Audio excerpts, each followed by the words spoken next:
اللہ رب العزت کی نعمتیں ہمارے اوپر اس قدر ہیں کہ ہم ان کو شمار بھی نہیں کر سکتے. اگر گننا چاہیں تو گن بھی نہیں سکتے. پروردگار عالم نے فرما دیا وَإِن تَعُدُّوا نِعْمَةَ اللَّهِ لَا تُحْصُوهَا. اگر تم اللہ تعالیٰ کی نعمتوں کو گننا چاہو تم اس کی نعمتوں کو گن بھی نہیں سکتے. تو ان گنت نعمتیں اللہ رب العزت نے عطا فرمائی، مگر عام نعمتوں کے عطا کرنے پر احسان نہیں دکھلایا. یہ نہیں کہا تمہیں بیماری دی، تمہیں سماعت دی، گویائی دی، عقل کی دولت سے نوازا، اچھی صحت دی، اولاد دی. کسی نعمت پر احسان نہیں دکھلایا. تمہارے لیے زمین میں روزی رکھی، سورج کو روشن کیا، چاند کی روشنی سے فائدہ پہنچایا، دریا جاری کیے، ہوا چلا دی، تمہارے لیے سبزیاں پیدا کی، پھل پھول پیدا کیے، پرندے تمہارے لیے پیدا کیے، زمین کو فرش بنا دیا، آسمان کو چھت بنا دیا. اتنی بڑی بڑی اللہ رب العزت کی نعمتیں ہیں، مگر اللہ رب العزت نے کسی نعمت پر احسان نہیں دکھلایا. ایک نعمت ایسی ہے کہ جب پروردگار نے عطا کی تو اس کو دے کے مزہ آیا. اس نعمت پر اللہ رب العزت نے احسان بھی دکھلایا اور فرمایا لقد من اللہ علی المؤمنین اذ بعث فیہم رسولا. تحقیق اللہ رب العزت نے ایمان والوں پر احسان فرمایا، ان نے اپنے رسول کو مبعوث فرمایا. تو نبی علیہ السلام کے دنیا میں تشریف لانے پر اللہ رب العزت نے احسان دکھلایا. یہ وہ نعمت ہے کہ اس کے ہم پلہ سے دوسری نعمت کو نہیں کرتے. ایسی نعمت ہے ہم ساری زندگی اللہ رب العزت کا شکر ادا کرتے رہے کہ اے مالک آپ نے ہمیں اپنے محبوب کی امت میں سے بنایا، تو ہم اس نعمت کا شکر ادا نہیں کرتے. نبی علیہ السلام فقط مسلمانوں کے لیے نہیں، انسانوں کے لیے نہیں، جہانوں کے لیے رحمت بن کر تشریف لائے. ارشاد فرمایا وما ارسلناک الا رحمتا للعالمین. اے محبوب ہم نے آپ کو تمام جہانوں کے لیے رحمت بنا کر دیا، سراپا رحمت. تو آپ کی تشریف آوری ہمارے لیے باعث رحمت بنی. یقیناً ربیع الاول کا مہینہ نبی علیہ السلام کی ولادت مبارکہ کا مہینہ ہے، مومنوں کے لیے خوشی کا مہینہ. خوشی دو طرح کی ہوتی ہے. اگر کسی کے گھر میں کوئی شیخ آئیں، پیر آئیں، بڑے عالم آئیں، تو ایک خوشی اس گھر کے بچوں کو ہوتی ہے، اور وہ خوشی اتنی ہوتی ہے کہ مہمان آئے ہیں، اچھے کھانے بنیں گے، سوئی ڈش بنے گی اور ہمارا خوب کام چلے گا. یہ بچوں والی خوشی، مہمان کے آنے سے خوشی. ایک خوشی بڑوں کو ہوتی ہے، وہ خوش اس لیے ہوتے ہیں کہ جو مہمان آئے ہیں یہ ہماری اصلاح کی باتیں کریں گے، ہمیں نیکی کی ترغیب دیں گے اور ہم ان کی تعلیمات پر عمل کر کے اچھے انسان بن جائیں گے. یہ خوشی بڑی خوشی ہے. لہذا نبی علیہ السلام کی تشریف آوری کی خوشی آج دو طرح سے منائی جاتی ہے. ایک فقط ولادت کی خوشی، وہ بھی ایک خوشی ہے، مگر وہ خوشی ایسے ہی ہے جیسے بچے خوشی مناتے ہیں. اصل خوشی یہ ہے کہ نبی علیہ السلام کی مبارک تعلیمات کے تذکرے کیے جائیں، آپ کی سیرت مبارکہ کو بیان کیا جائے اور پھر اس پر عمل کر کے اللہ کا قرب اختیار کیا جائے، یہ اصل خوشی ہے۔ اس لیے ہمارے قادرین ربیع الاول کے مہینے میں سیرت کی مجالس قائم کرتے ہیں، کبھی نبی علیہ السلام کے اخلاق مبارکہ کے تذکرے، کہیں آپ کے حسن و جمال کے تذکرے، مختلف انداز ہیں اس محبت کے اظہار کے۔ تاہم آج کی اس محفل میں نبی علیہ السلام کی ولادت مبارکہ اور آپ کے ساتھ عشق و محبت، اس عنوان سے چند باتیں آپ کی خدمت میں عرض کی جائیں گی۔ روایات میں آتا ہے کہ جب سیدنا ابراہیم علیہ السلام نے بیت اللہ شریف کی تعمیر مکمل کر لی تو انہوں نے دعا مانگی، اے اللہ میں نے گھر بنا دیا، اس کو آباد کرنے والے کو بھیج دیجیے، عبادت خانہ بنا دیا، عبادت سکھانے والے کو بھیج دیجیے، مدرسہ بنا دیا، تعلیم دینے والے کو بھیج دیجیے۔ انہوں نے دعا مانگی، دعا کرنے والے ابراہیم خلیل اللہ اور آمین کہنے والے اسماعیل ذبیح اللہ، اور جس جگہ پر کھڑے ہو کر دعا مانگ رہے اس کا نام بیت اللہ، اور جس ہستی سے مانگ رہے اس کا نام اللہ، اور جن کے بارے میں دعا مانگ رہے ہیں ان کا نام محمد الرسول اللہ۔ چنانچہ نبی اسلام نے فرمایا کہ میں اپنے باپ ابراہیم علیہ السلام کی دعا کی قبولیت بن کر دنیا میں آیا ہوں، آپ قبولیت بن کر دنیا میں آئے۔ چنانچہ آپ کا نام محمد اور احمد رکھا گیا۔ احمد آپ کا نام آسمانوں میں اور محمد آپ کا نام اس دنیا میں۔ پیدائش سے پہلے آپ کے تذکرے ہوئے تو انبیاء نے کہا یأتی من بعد اسمہ احمد، احمد نام سے پکارا گیا، اور جب دنیا میں تشریف لائے تو محمد کے نام سے آپ نے شہرت پائی۔ یہ دونوں نام بڑے پیارے ہیں۔ محمد کا کیا مطلب، احمد کا کیا مطلب، یہ ہر مومن کو پتہ ہونا چاہیے۔ احمد کا مطلب وہ ذات جس نے اللہ رب العزت کی سب سے زیادہ تعریفیں بیان کی ہو، اتنی تعریف کوئی اور کر نہ سکا۔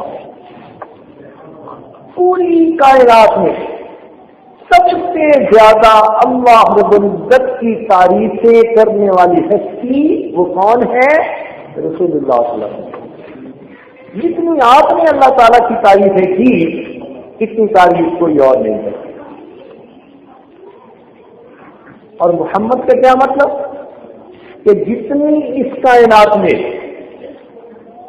آپ کی تعریفیں دنیا میں کی گئی، انسانوں میں کوئی دوسری ہستی ایسی نہیں کہ دنیا میں جس کی تعریفیں اتنی زیادہ کی گئی۔ تو آپ نے اللہ رب العزت کی سب سے زیادہ تعریفیں کی، اور دوسرے لفظوں میں اللہ نے اس دنیا میں سب سے زیادہ تعریفیں آپ کی کروائی۔ احمد بھی ہیں، محمد بھی۔ یہ نام آپ سے پہلے کسی نے نہیں رکھا، اللہ رب العزت نے اپنے محبوب کے لیے ناموں کو خاص رکھا، ایسے پیارے نام، اللہ اکبر کبیرہ۔ جب آپ کی ولادت مبارکہ ہوئی تو شام کے کچھ علاقوں میں ایک نور ظاہر ہوا، آتش پرستوں کی آگ جو کئی سینکڑوں سال سے جل رہی تھی وہ بجھ گئی۔ بیت اللہ شریف کے اندر رکھے ہوئے بت سوندھے آ کر گرے۔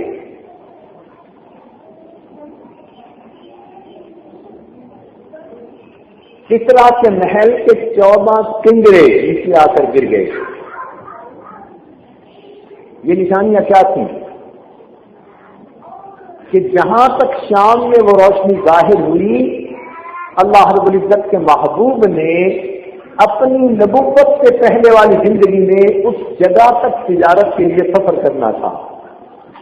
اللہ تعالیٰ نے نور کے ذریعے ظاہر فرما دیا میرا محبوب یہاں تک دنیا میں سفر کر رہا ہے. بت اونچے آ کر گرے اور خود کہنے لگے کہ بت پرستی کا زمانہ چلا گیا، اب ایک اللہ رب العزت کی پرستش کا زمانہ آ گیا.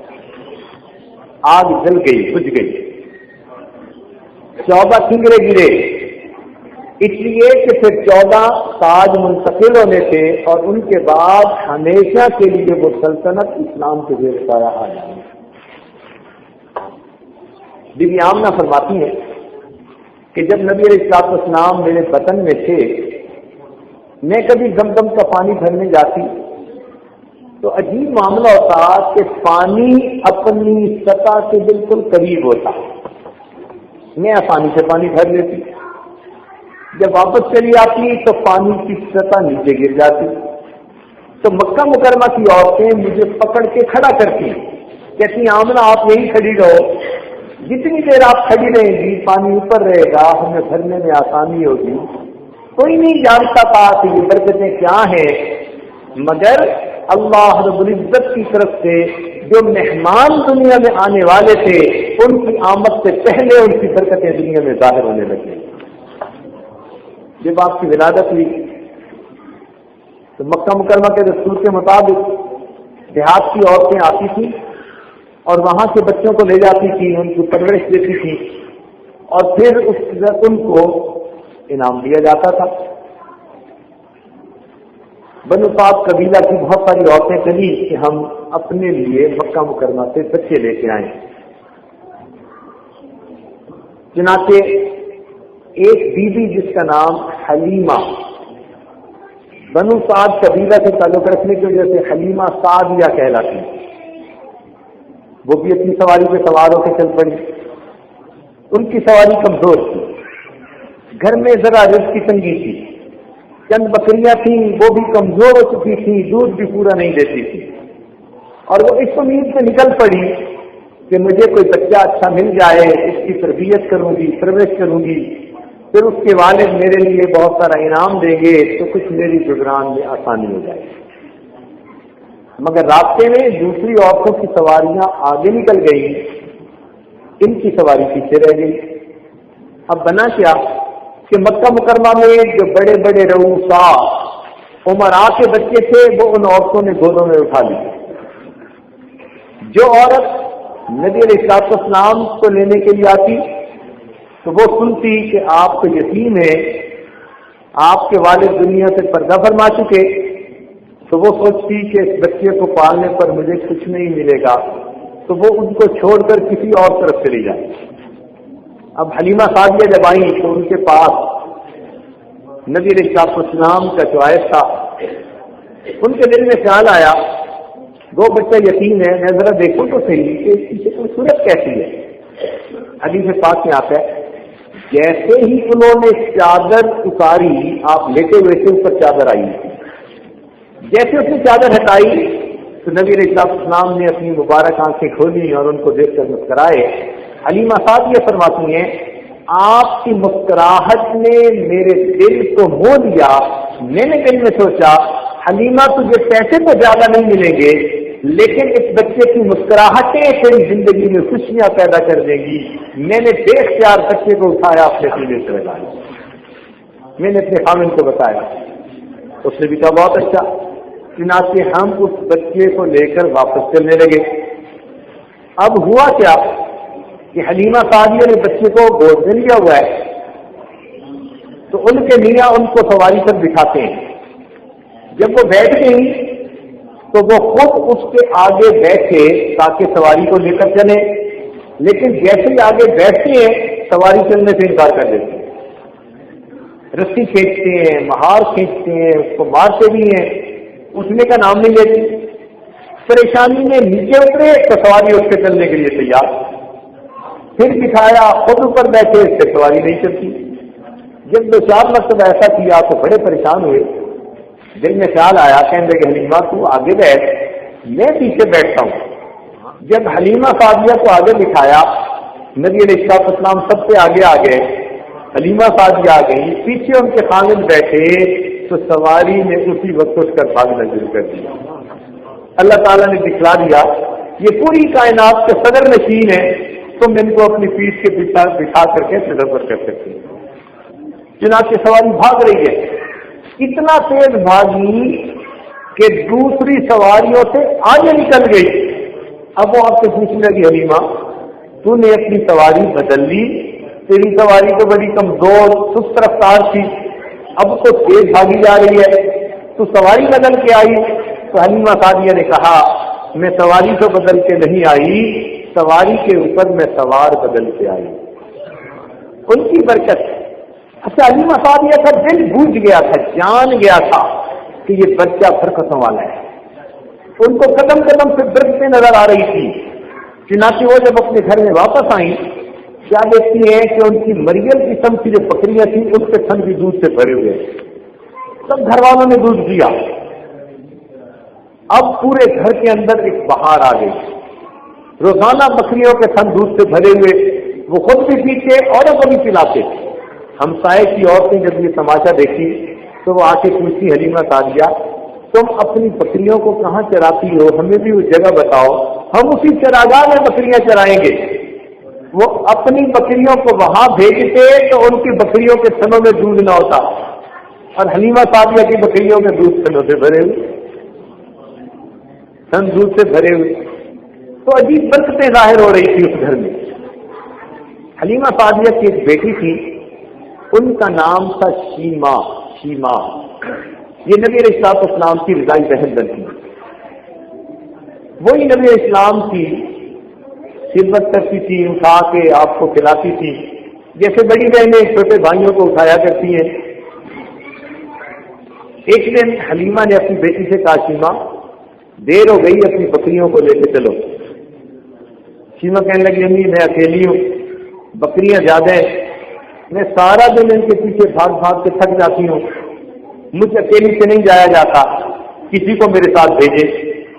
ماں نے کہا بیٹا اور تو کوئی گھر میں ہے نہیں جس کو میں بھیجوں، تمہیں یہ کام کرنا ہے۔ وہ کہنے لگی اماں اچھا میں یہ کام کروں گی مگر میرے اس بھائی کو میرے ساتھ بھیج دیجیے۔ نبی علیہ السلام دودھ پیتے تھے، اس وقت چھوٹے تھے، چلتے بھی نہیں تھے، گود میں اٹھانے والے تھے۔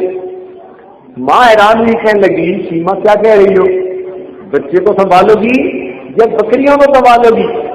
وہ کہنے لگی امی میں بکریوں کو سنبھال لوں گی، ان سے ساتھ بھیج دیں۔ وہ کہنے لگی نہیں میں نہیں ایسے بھیجتی۔ شیما پیچھے ہٹ کے بیٹھ گئی، اماں اگر آپ نہیں بھیجیں گی تو مجھ سے بکریاں نہیں سنبھلتی، میں بیٹھ جاؤں گی۔ اب ماں نے پوچھا کہ یہ بات کیا ہے کہ بچے کو بھی لے جاؤ گی بکریاں بھی سنبھالو گی؟ تو شیما نے جواب دیا، کہنے لگی امی ایک مرتبہ میں اسے ساتھ لے کر گئی تھی، میں نے یہ دیکھا کہ تھوڑی دیر کے لیے بکریوں نے چر کے اپنا پیٹ بھر لیا، پھر جہاں پر میں اپنے بھائی کو گود میں لے کر بیٹھی تھی ساری کی ساری بکریاں میرے گرد آ کر بیٹھ گئیں، میں بھی بھائی کا چہرہ دیکھتی رہی، میری بکریاں بھی بھائی کا چہرہ دیکھتی رہی۔ ہم سب بیٹھ کے محبوب کی زیارت کرتے رہے، اس کے حسن جمال کو دیکھتے۔ نبی علیہ السلام کو اللہ رب العزت نے کیا حسن جمال عطا کیا تھا۔ سیدہ صدیقہ رضی فرماتی ہیں زلیخا تو نے یوسف علیہ السلام کو دیکھا تو اپنی انگلیاں کاٹی، اگر تو میرے آقا کو دیکھتی اپنے دل کے ٹکڑے کر بیٹھ۔ اللہ تعالیٰ نے ایسا حسن جمال دیا۔ حسان نے سلام فرماتے ہیں وَأَحْسَنَ مِنْكَ لَمْ تَرَ قَطُّ عَيْنِي وَأَجْمَلَ مِنْكَ لَمْ تَلِدِ النِّسَاءُ خُلِقْتَ مُبَرَّأً مِنْ كُلِّ عَيْبٍ كَأَنَّكَ قَدْ خُلِقْتَ كَمَا تَشَاءُ۔ اے محبوب آپ سے زیادہ حسین دنیا میں کبھی کسی آنکھ نے دیکھا نہیں، اور آپ سے زیادہ خوبصورت کبھی کسی عورت نے کوئی بچہ جنا نہیں، اور اے آقا آپ اس طرح بے عیب دنیا میں پیدا ہوئے جیسے کہ آپ اپنی مرضی سے دنیا میں پیدا ہوئے، مرضی کا حسن جمال جیسے لے کر پیدا ہوئے۔ اللہ رب العزت نے آپ کو وہ حسن جمال عطایا۔ اللہ اے چہرہ شہبائے تو رس کے بتانے آزری ہر چند وقت می کنم در حسن دا بالا تری آپا کہا گردیدام میرے بتا وردیدام بٹیار خوبا دیدام اما چیزیں دی گئی. آپ کا حسن و جمال تھا ہی کس طرح. نبی اسلام نے کیا فرمایا؟ میرے بھائی یوسف صدیق تھے اور میں ملی ہوں. سبھی کہتے ہیں گورے چٹے کو جس کا رنگ بہت گورا ہو اس کو سبھی کہتے ہیں. رنگ گورا ہونا اور چیز ہے، نقش نین کا خوبصورت ہونا یہ اور چیز ہے. لیکن ملی کہتے ہیں جس کا نمکین چہرہ ہو، ایک دفعہ بندہ دیکھے تو دوسری دفعہ دیکھے بغیر چین نہ آئے، جس میں کشش ہو، جو دلوں کو کھینچے، جس کو جاذب نظر کہتے ہیں کہ بندہ متاثر ہوئے بغیر رہ نہیں سکتا، اس کو اردو میں نمکین چہرہ کہتے ہیں. نبی اسلام نے فرمایا کہ میں ملیح ہوں، اور نبی اسلام کو اللہ نے وہ حسن و جمال دیا تھا کہ جو چہرہ آپ کا ایک مرتبہ چہرہ مبارک دیکھ لیتا تھا بس پھر وہ آپ صلی اللہ علیہ وسلم کے خدام میں شامل ہو جاتا. صحابہ کرام کی جماعت نبی علیہ السلام کے عشاق کی جماعت. تو نبی علیہ السلام کو اللہ نے ایسا حسن و جمال عطا کیا. سیدہ صدیقہ جنانہ فرماتی ہے کہ میں نے نبی علیہ السلام کی مبارک آنکھوں میں وہ حیا دیکھی جو میں نے مدینہ کی کنواری لڑکیوں کی آنکھوں میں بھی نہیں دیکھی. آنکھوں میں وہ حیا تھی، چہرے پہ وہ نور تھا، ایک نظر پڑتی تھی انسان اپنا دل دے بیٹھتا. اللہ. چنانچہ ایک صحابی نبی علیہ السلام کی خدمت میں حاضر ہونے کے لیے آئے، مسجد کے دروازے پر کھڑے. کچھ قدرتی بات کے رخ ایسا تھا کہ نبی علیہ السلام تشریف فرما ہے اور آپ کے پیچھے چودھری کا چاند آسمان پر ہے. وہ صحابی کہتے ہیں کہ میں نبی علیہ السلام کے چہرے انور کو دیکھتا اور کبھی میں اس چاند کو دیکھتا، کبھی چہرے انور کو دیکھتا، کبھی چاند کو دیکھتا. میں تھوڑی دیر دونوں طرف دیکھتا رہا. بالآخر میرے دل نے یہ فیصلہ کیا کہ اے آسمان کے چاند، دنیا تیرے حسن و جمال کے تذکرے کرتی ہے لیکن ہمارے عرب کا چاند تو تجھ سے بھی زیادہ خوبصورت. چاند سے تشبیہ دینا یہ کہاں انصاف ہے؟ چاند سے تشبیہ دینا یہ کہاں انصاف ہے؟ چاند کے منہ پہ چھائیاں میرے مدنی کا چہرہ تھا. اللہ رب العزت نے وہ حسن و جمال عطا کر دیا. نازاں ہے جس پہ حسن وہ حسن رسول ہے. حسن کو بھی ناز ہے. نازاں ہے جس پہ حسن وہ حسن رسول ہے. یہ کہکشاں تو آپ کے قدموں کی دھول ہے. اے کاروان شوق یہاں پر کے بن چلو، طیبہ کے راستے کا تو کانٹا بھی پھول ہے. نبی علیہ السلام کو اللہ نے وہ حسن جمال عطا کیا. اللہ اکبر کبیرہ. چنانچہ بعض صحابہ ایسے تھے جنہوں نے یہ قسمیں کھائی ہوئی تھی، ہم صبح اٹھیں گے تو آنکھیں اس وقت کھولیں گے جب ہماری سب سے پہلی نگاہیں نبی اسلام کے چہرے انور پر پڑیں. حیران ہوتے ہیں انہوں نے یہ قسمیں کیسے پوری کی ہوئی. چنانچہ اٹھنے کے بعد آنکھ نہیں کھولتے تھے. بچہ ان کو پکڑ کے لے کے آتا، نبی اسلام کے سامنے حاضر ہوتے اور آنکھ کھولتے اور چہرے انور پر سب سے پہلی نظر ڈالتے.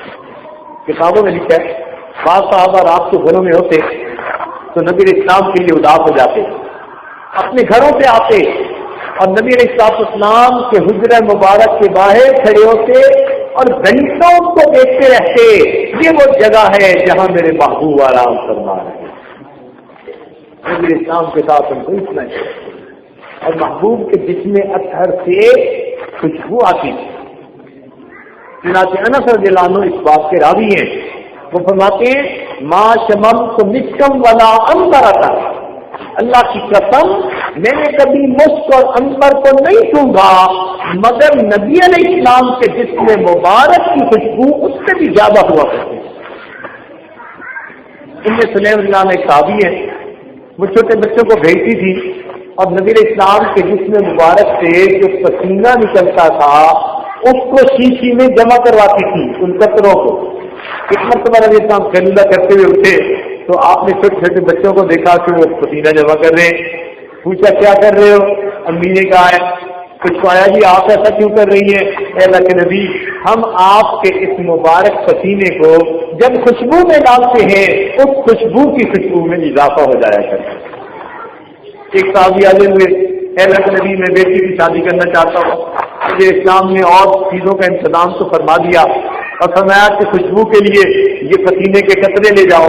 وہ نبی اسلام کے پسینہ کے مبارک کے قطرے لے کر آیا اور اس گھر کے اندر اس نے خوشبو کے بھی استعمال کیے اور اس بچی کو بھی لگانے کے لیے دیے.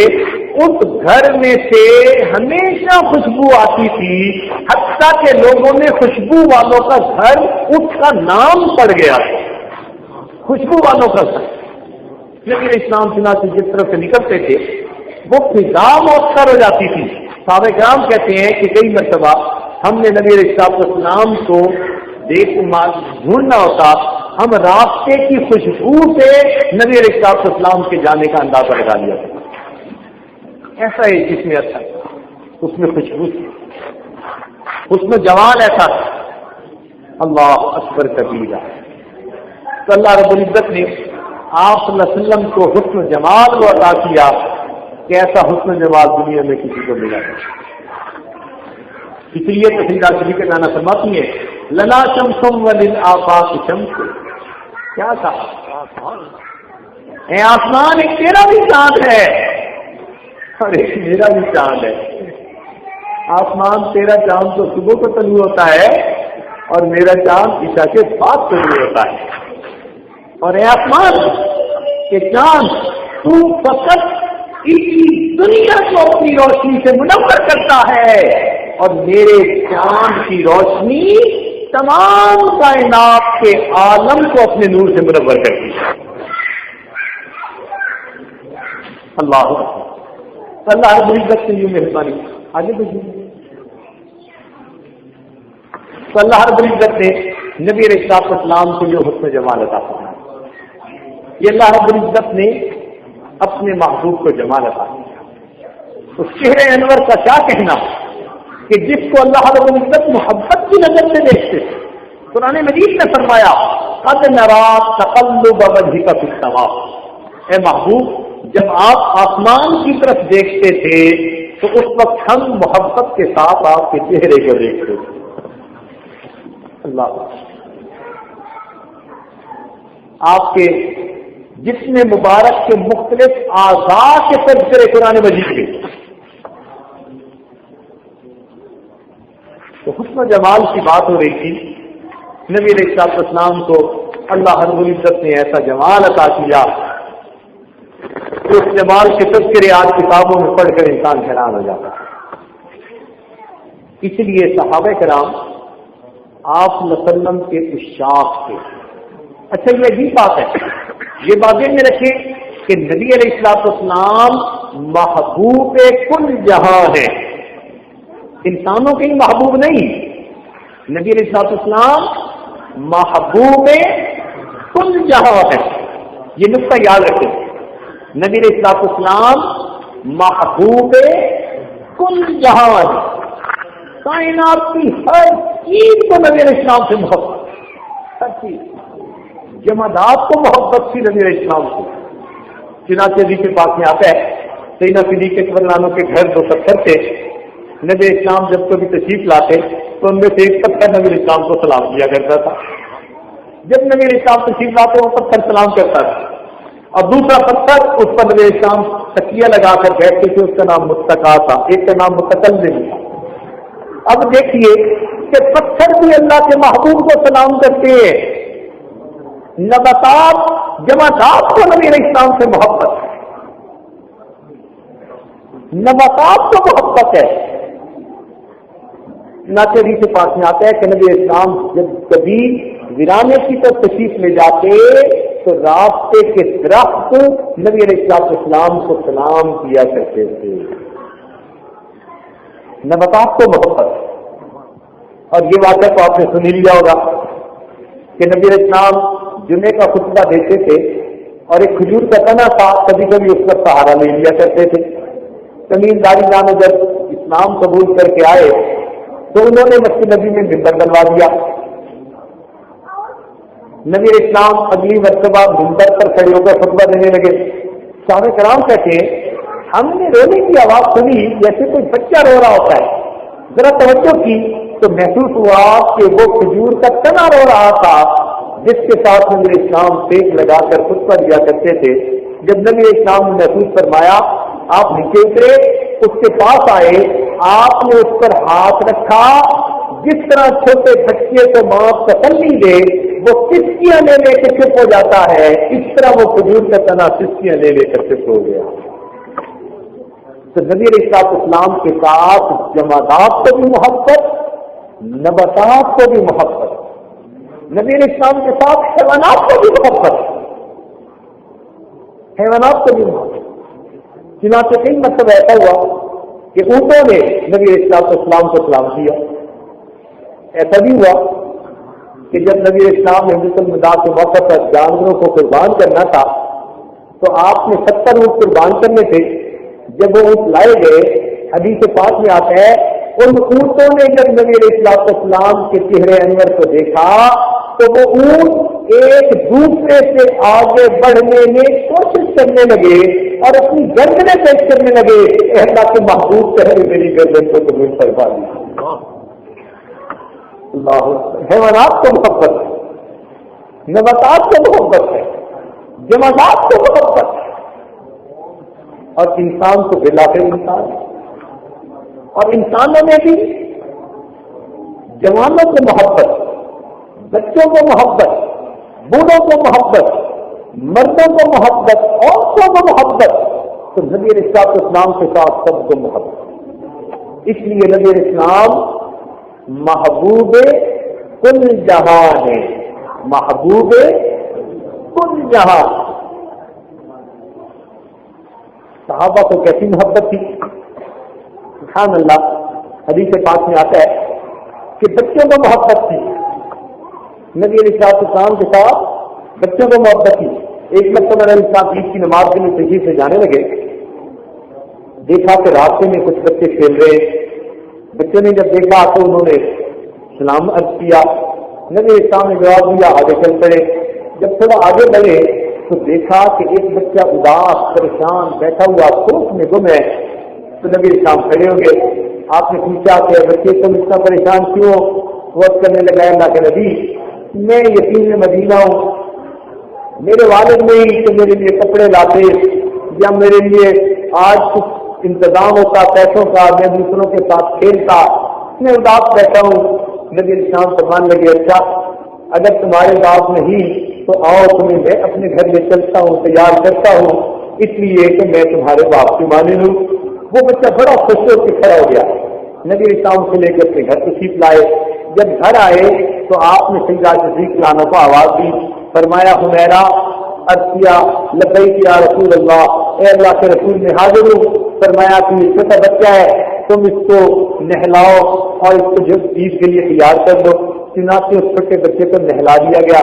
نبی علیہ السلام نے اپنی چادر کا ایک ٹکڑا کاٹا اور اس کو چہدن باندھنے کے لیے دیا, اس میں کچھ لپیٹ بھی لیا. جب وہ لباس میں ہٹک گیا تو اس کے سر پہ تیل لگایا گیا, اس کی آنکھوں میں سرما ڈالا گیا اور وہ بڑا اس کے بالوں میں کنگھی کی گئی, خوشبو لگائی گئی. وہ بچہ بڑا خوش ہو گیا کہ آج مجھے عید کی نماز کے لیے تیار کر دیا گیا.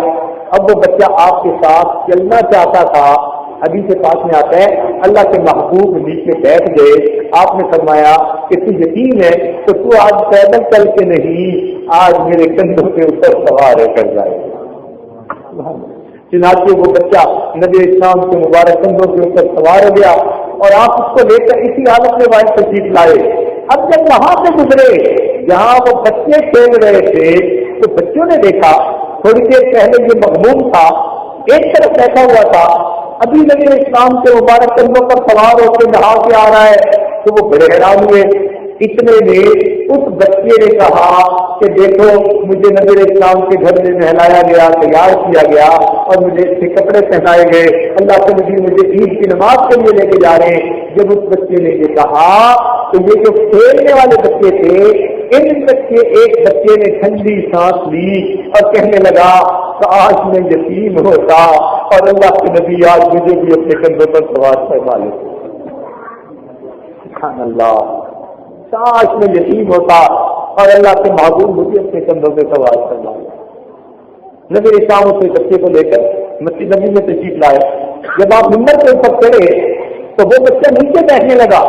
حدیث کے پاس میں آتے آپ نے سمجھا نہیں تو نیچے نہیں بیٹھے گا. جہاں آپ تشریف فرما تھے آپ نے یتیم بچے کو اپنے پاس بٹھایا اور پھر اس کے سر پر سے چھت تک رکھا اور فرمایا کہ جو یتیم بچے کی کفالت کرے یا محبت کی وجہ سے اس کے سر کے اوپر شفقت کا ہاتھ رکھے اس کے ہاتھ کے نیچے جتنے بال ہوں گے اللہ تعالیٰ اتنی نیکیاں اس کے نام اعمال میں عطا فرما دیں گے. تو بچوں کا یہ رشتہ اسلام کے ساتھ ایسی محبت حیران ہوتے. سیدہ اسماء رضی اللہ تعالیٰ عنہ صدیق فلانوں کی بڑی بیٹی عائشہ صدیقہ رضی اللہ تعالیٰ عنہ کی بڑی بہن جب ہجرت کے موقع پر سیدنا صدیق رضی اللہ عنہ چلے تو آپ نے اپنی بیٹی کو کہا کہ بیٹی تو چھوٹی ہے ہم سارے طور میں رہیں گے 1-2 دن تم وہاں ہمیں کھانا پہنچا دینا کیونکہ تم چھوٹی ہو کسی کو اتنا تمہارا پتہ بھی نہیں چلے گا. چنانچہ سیدہ اسماء 1 دن تو کھانا پہنچا کے آئی.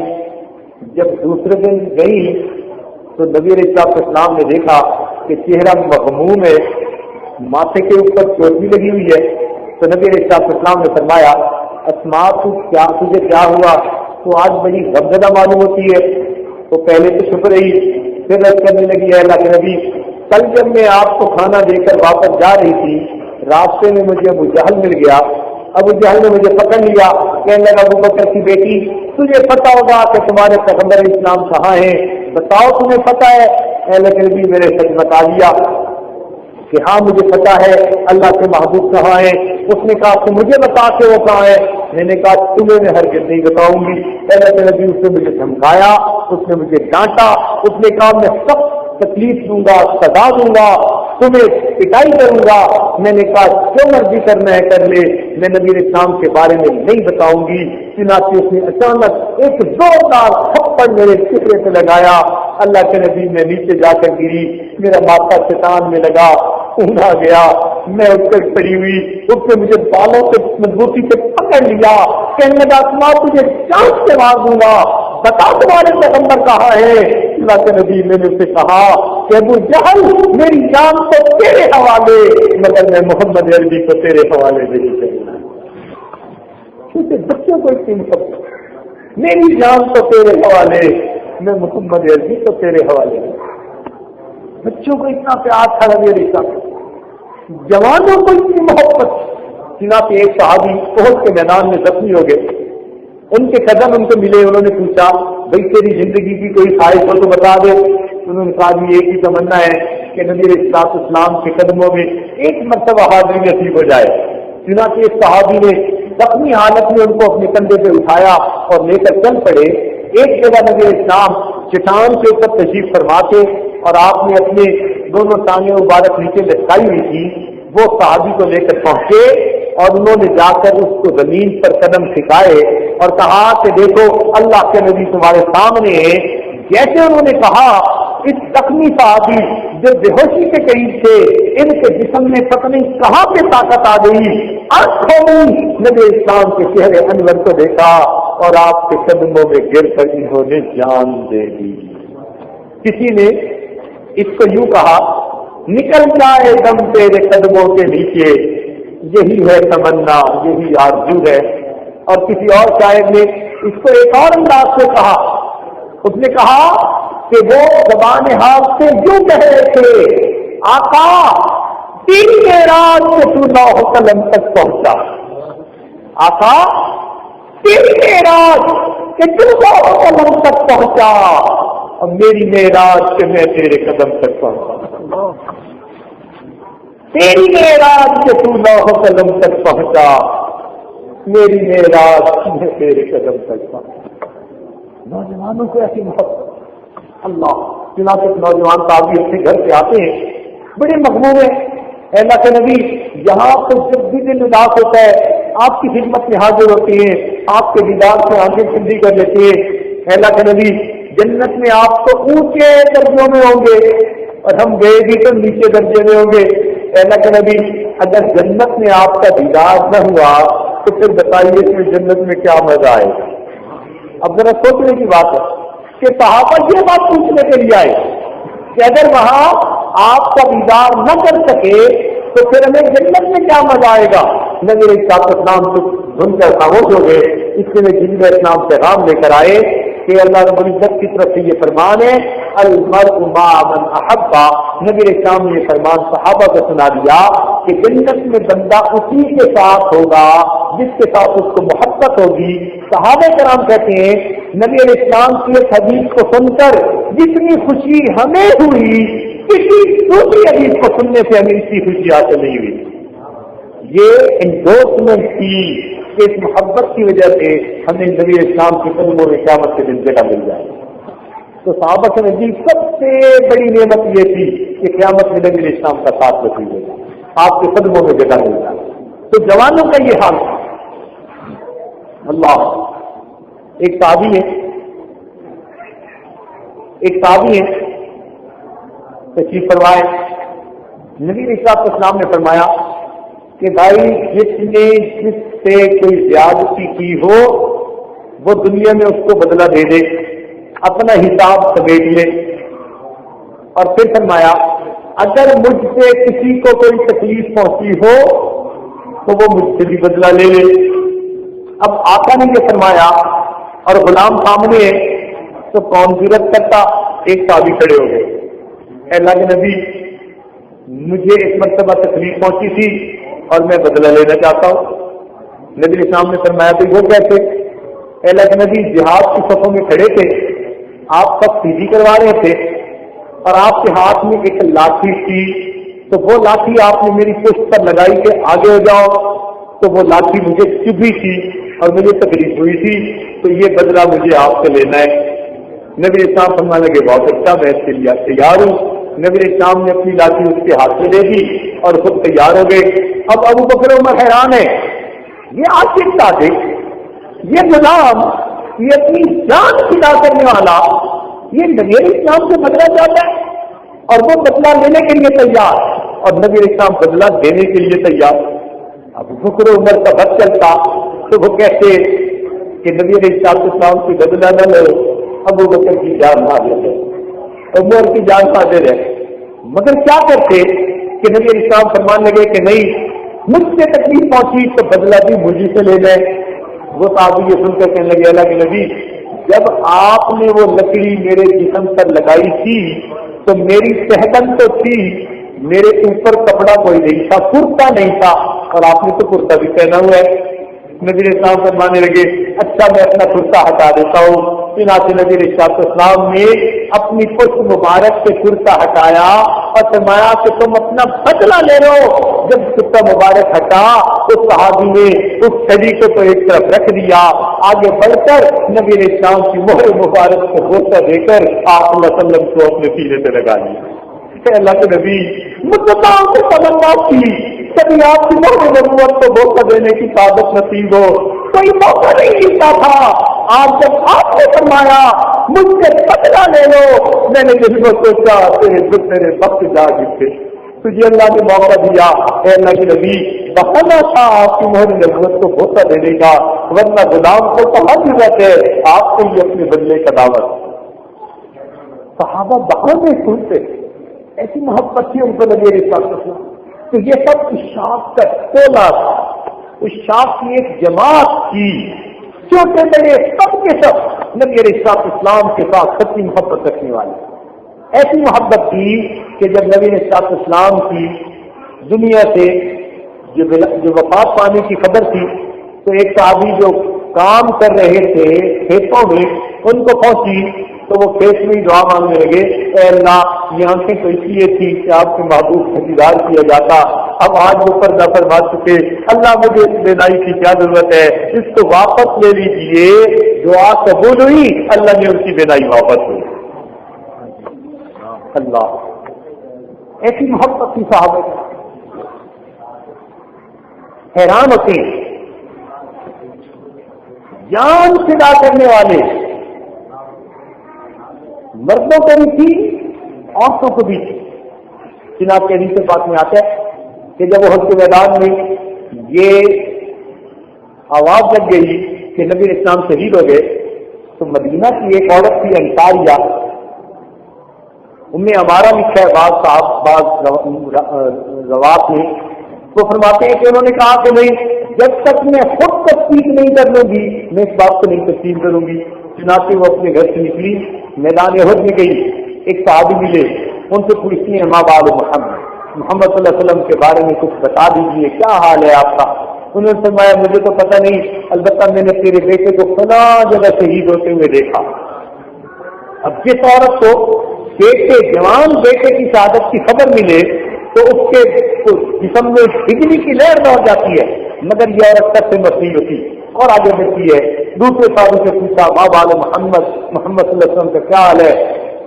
ان کا پتہ نہیں، البتہ میں نے تیرے بھائی کو فلاں جگہ شہید ہوتے دیکھا۔ یہ پھر تک سے مت نہیں ہوتی، آگے بڑھ کر پھر کسی اور سے پوچھتی ہے ماں بال محمد صلی اللہ علیہ وسلم کا کیا حال؟ انہوں نے کہا پتہ نہیں، میں نے تیرے شوہر کو فلاں جگہ شہید کھڑے دیکھا ہے۔ وہ ہے وہ جو ہے اس پر بھی سب سے مت نہیں ہوتی اور آگے بڑھی اور پوچھتی ہے چوتھے صحابی سے کہ نبی اسلام کے بارے میں بتا دیجیے۔ انہوں نے کہا نبی اسلام تو فلاں جگہ شیطان پر تشریف فرما ہے۔ وہ آئیں، نبی اسلام کے قریب اپنی سواری سے اتر گئی اور نبی اسلام کی چادر مبارک کا سونا پکڑ کر کہنے لگی کل مصیبت بعد محمد یلالو، نبی علیہ السلام کا دیدار کر لینے کے بعد میرے لیے دنیا کی سب مصیبتوں کو جھیلنا آسان ہو گیا۔ ایسی چنانچہ نبی اسلام نے ایک مرتبہ فرمایا صحابہ کو کہ جہاد کی تیاری کرو۔ چنانچہ مدینہ طیبہ کے ہر گھر میں تیاری ہونے لگ گئی، ہر گھر میں تیاری۔ ایک عورت ہے، ان کے گھر میں دودھ پیتا معصوم بچہ ہے چند مہینے کا، اب وہ بچے کو گود میں لے کے بیٹھی رو رہی ہے۔ جب رونے لگی اور رو کر ہلکان ہوئی تو پھر اس کے قریب اپنے بچے کو سینے سے لگایا اور لے کر مسجد نبوی میں حاضر ہوئی اور اپنے بچے کو نبی علیہ السلام کی مبارک گود میں آ کر لٹا دیا اور عرض کرنے لگی اللہ کے نبی میرے اس بیٹے کو جہاد کے لیے قبول فرما دیا۔ نبی علیہ السلام نے فرمایا یہ چھوٹا دودھ کا بچہ یہ سفر سے کیسے جا سکتا ہے؟ کرنے لگی ہے اللہ کے نبی گھر میں کوئی بڑا مرد نہیں، میرے خادم پہلے شہید ہو چکے، کوئی ہوتا تو میں اسے تیار کر کے آپ کے خدمت کے لیے روانہ کرتی، اب یہی بچہ ہے، یہی گھر کا مرد ہے، قبول کروا دیجیے۔ ادھر سے اصرار ہے، ادھر سے انکار، ادھر سے اصرار، ادھر سے انکار۔ جب نبی اسلام نے بار بار فرمایا کہ یہ بچہ کیسے جہاد کر سکتا ہے تو وہ عورت کہنے لگی اے اللہ کے نبی اس بچے کو قبول کر لیجئے اور کسی ایسے مجاہد کو دے دیجئے کہ جس کے پاس ڈھال نہ ہو، تاکہ جب وہ مجاہد دشمن سے لڑنے کے لیے جائے اور سامنے سے تیروں کی بارش ہو تو وہ مجاہد ان تیروں سے بچنے کے لیے میرے بیٹے کو آگے کر دے، میرا بیٹا دشمن کے تیروں کو روکنے کے کام آ سکتا۔ حیران ہوتے ہیں کیسی محبت کی ان کو نبی علیہ السلام اللہ۔ چنانچہ جب نبی اسلام نے پردہ فرما دیا تو بلال نام جو نبی اسلام کی مؤذن تھے انہوں نے سوچا اب میں یہاں اذان دوں گا، پہلے تو اذان دیتا تھا اور نبی علیہ السلام کا دیدار بھی ساتھ کیا کرتا تھا، اب نبی علیہ السلام تو ہے نہیں تو اس لیے میں یہاں سے چلا جاتا ہوں۔ چنانچہ شام چلے گئے اور وہاں جا کر رہنے لگے۔ کچھ عرصے کے بعد کئی سالوں کے بعد انہوں نے خواب دیکھا، نبی علیہ السلام کا دیدار نصیب ہوا۔ محبوب نے فرمایا بلال یہ کیا معاملہ ہے کہ ہم سے ملاقات کے لیے تم آتے ہی نہیں؟ بس آنکھ تو لی اسی وقت اپنی بیوی سے کہنے لگے کہ میں ابھی سفر کے لیے روانہ ہو رہا ہوں۔ چنانچہ سفر پر اکیلے روانہ ہو گئے، مدینہ طیبہ پہنچے، آقا کی خدمت میں آ کر سلام پیش کیے۔ جب نماز کا وقت ہوا لوگوں نے فرمائش کی کہ بلال نے تعالیٰ سے کہ آپ اذان دے دیجیے۔ آپ نے پہلے انکار فرمایا کہ مجھ میں ہمت نہیں، میں اذان دیتا تھا، محبوب کا دیدار کیا کرتا تھا، آج محبوب کا چہرہ سامنے نہیں ہوگا، میں اذان نہیں دے سکوں گا۔ پھر حسن الحسین تشریف لائے، دونوں شہزادوں نے بھی آ کر فرمائش کی، شہزادوں کی فرمائش ایسی تھی، انکار نہ کر سکے، چنانچہ اذان دینے لگے۔ جب اذان کی آواز شروع ہوئی تو مدینہ طیبہ کے مرد و عورتوں کی کانوں میں وہ الفاظ گونجے کہ نبی اسلام کے مبارک زمانے میں زندگی میں گونجا کرتے تھے۔ تو حدیث پاک میں آتا ہے کہ مرد بھی پریشان ہو کر باہر آ گئے اور عورتیں اپنے پرچے لے کر وہ بھی باہر آ گئی، معلوم کرنے کے لیے کہ یہ بلال کی آواز کیسے آ گئی۔ اتنے سالوں کے بعد جب بچے نبی کے قریب پہنچے، نغمہ لگ گیا، پھر رونے لگ گئی عورتیں نبی علیہ السلام کو یاد کر کے۔ اتنے میں ایک عورت نے چھوٹے بچے کو اٹھایا ہوا تھا، وہ اپنی ماں سے پوچھنے لگا، اماں بلال لانے تو واپس آ گئے ہیں، بتاؤ نبی علیہ السلام کب واپس آئیں گے، میں ان کا بھی دیدار کرنا چاہتا ہوں۔ بچے کی بات سن کر پھر عورتیں بھاڑے مار کر رونے لگ گئی۔ یہ استاد کا مجمع تھا، نبی علیہ السلام کی ایک ایک تعلیم کو انہوں نے اپنے جسم کے اوپر لاگو کیا تھا، سر کے بالوں سے لے کر پاؤں کے ناخنوں تک وہ نبی علیہ السلام کی سنت سے اپنے آپ کو متعین کر چکے تھے۔ یہ نبی علیہ السلام کی مبارک سیرت ہے اور آپ کی اس کو محبت ہے جس پر ہمیں عمل کرنا چاہیے۔ عجب چیز ہے اس کے شاہ مدینہ، عجب چیز ہے اس کے شاہ مدینہ، یہی تو ہے اس کے حقیقی کا زینہ، ہے معمور اس عشق سے جس کا سینہ، اسی کا ہے مرنا اسی کا ہے جینا۔ زندگی وہی ہے جو نبی علیہ السلام کی محبت کے ساتھ گزرے۔ کہنے والے نے کیا عجیب بات کہی، وہ جو شیریں سخنی ہے میرے مکی مدنی، سبحان اللہ، وہ جو شیریں سخنی ہے میرے مکی مدنی، تیرے ہونٹوں سے چھنی ہے میرے مکی مدنی، اور تیرا پھیلا بہت ہے، تیرا قامت ہے بلند، تیری چھاؤں بھی کھلی ہے میرے مکی مدنی، تیرا پھیلا بہت ہے، تیرا قامت ہے بلند، اور تیری چھاؤں بھی گھنی ہے میرے مکی مدنی۔ دست قدرت نے تیرے بعد سے ایسی تصویر نہ بنائی نہ بنی ہے میرے مکی مدنی، نسل پر نسل تیری ذات کے مقروض ہیں ہم، تو غنی ابن غنی ہے میرے مکی مدنی۔ سچی بات تو یہ کہ ہمارا انگ انگ نبی علیہ السلام کے احسانات کے اندر غرق ہے کہ آپ نے ہمیں اللہ رب العزت کی طرف جانے والا راستہ دکھایا۔ اللہ رب العزت اپنے محبوب کو اپنی شان کے مطابق اجر عطا فرما دے۔ ہماری نبی علیہ السلام کی جو ہے نا وہ نبی علیہ السلام کے درجات بڑھانے کے لیے یہ دعا ہے۔ اور ایک بات آخر میں اور بھی عرض کرتا چلوں کہ نبی علیہ السلام کے ساتھ محبت یہ ایمان کی نشانی ہوا کرتی ہے، مگر محبت کی پہچان یہ ہے ان المحب لما یحب مطیع، محب جس سے محبت کرتا ہے پھر اس کا مطیع ہوا کرتا ہے۔ اس لیے یہ ناپنا ہو، جانچنا ہو کہ اس محبت میں سچا کون ہے تو زندگی کو دیکھو، جس کی زندگی میں نبی علیہ السلام کی مبارک سنتیں نظر آئیں گی تو پہچان لیجیے کہ یہ نبی علیہ السلام کا سچا عاشق ہے۔ اللہ تعالیٰ ہمیں دنیا آخرت میں اپنے محبوب کے شاخ میں شامل فرما دے۔ ایک مرتبہ نبی علیہ السلام تشریف فرما ہے، صوبان نام جو آپ کے غلام ہیں وہ قریب آئے، انہوں نے دیکھا کہ نبی علیہ السلام دعائیں مانگ رہے ہیں، اے اللہ مجھے اپنے اشاق سے محبت کرنے والے احبا سے جلدی ملا دینا۔ حضرت صوبان نامے بڑے حیران ہو گئے، عرض کرنے لگے اللہ کے نبی آپ کے صحابہ سب آپ کے عاشق ہیں، آپ یہ فرما رہے ہیں اے اللہ مجھے اپنے اشاق سے ملا دینا۔ اے اللہ کے نبی یہ اشاق کون ہے؟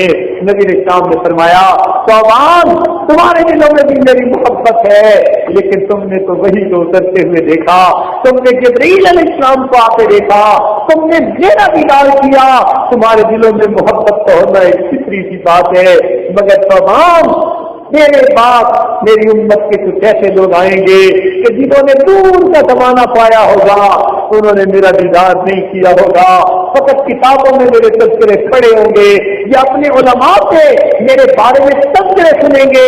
اے صوبان ان کے دل میں میری ایسی محبت ہوگی کہ اگر انہیں موقع ملتا اپنی اولاد کو دیکھ کر وہ میرا دیدار کر لیتے، وہ یہ سودا کرنے کے لیے بھی تیار ہو جاتے۔ میں ان کے لیے دعا مانگ رہا ہوں، اللہ مجھے اپنے ان احبا کے ساتھ جلدی ملا دینا۔ اللہ کرے ہم بھی انہی احبا میں شامل ہو جائیں جن کے دلوں میں نبی علیہ السلام کی سچی محبت ہو، اللہ تعالیٰ آپ سب حضرات کا یہاں آنا قبول فرما لے اور قیامت کے دن محبوب کے قدموں میں اور